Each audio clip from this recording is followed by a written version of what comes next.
Hello, sweet viewers. Annyeong. That means hi in Korean. I'm Christine with Kimbap TV, empowering you to live a happier and safer life, especially if you're a fellow domestic violence survivor. Today, I want to share with you a little more about my healing journey as a DV survivor. I just got back from a short trip to Las Vegas. It was the first time my husband and I traveled since March when we had to leave Prague early due to the coronavirus travel ban. I'll share with you some highlights from my trip and also talk about why traveling is such an important way for me to heal.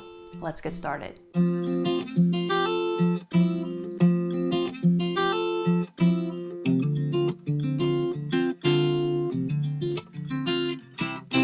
My family jokes that I grew up on an airplane because between the ages of 2 and 7, I spent a lot of time flying back and forth from Los Angeles and South Korea.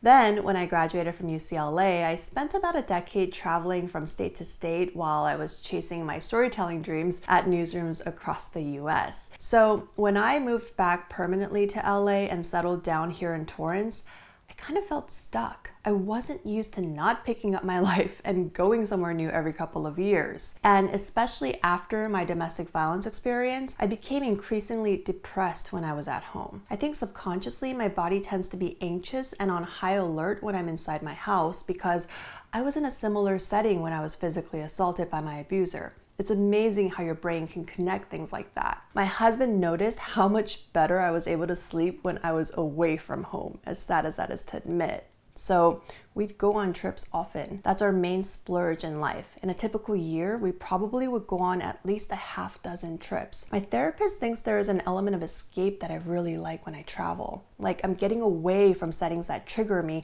and exploring new places that stimulate my brain and brings me so much joy. This past weekend, my husband and I decided to return to Las Vegas. We thought it might be empty because of COVID-19, and we were curious to see how the strip has changed since the pandemic began. We found really great deals at many hotels, but chose Paris because I really missed Europe. Walking around that resort brought back so many happy memories of the countless times I've been there with my family and friends. While it was sad to see that the buffet and other eateries were closed or on modified hours, the bones of this place were just how I imagined it. When I travel, I like to do things I ordinarily wouldn't do. In the morning, I went for a swim at the pool. I never go to pools back at home. And I wore a two-piece, which I also don't do at my local beaches. I get too self-conscious. I still struggle with body image issues because I was chubby as a kid and I was told that I'm too fat by many family members. That's another video for another time. But when I travel, I find it easier to let go of my inhibitions. Doing so boosts my confidence and almost gives me a feeling like I'm being a daredevil, like I'm going against what I've been told and overcoming my negative self-talk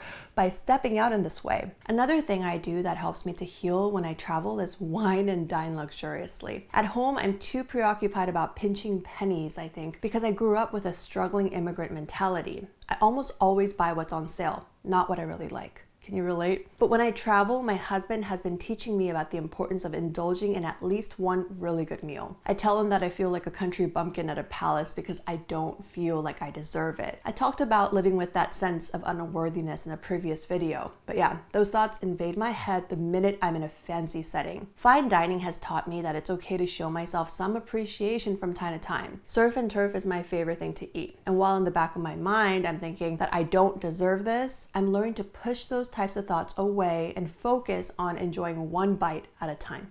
And finally, the last thing I do while traveling that really helps me to heal is tying what I see in the present to happy memories. My husband and I spent a great chunk of our day at some of the old school casinos in Vegas, New York, Excalibur, and Luxor, to name a few. I grew up coming to these hotels as a kid. Countless family vacations with my mom, grandparents, aunts, and cousins. Walking around takes me back to the moment when I tried my first bite of tiramisu, had really crappy Chinese food, won a new stuffed animal at the arcade, or felt so cool walking around inside of a darkly lit pyramid.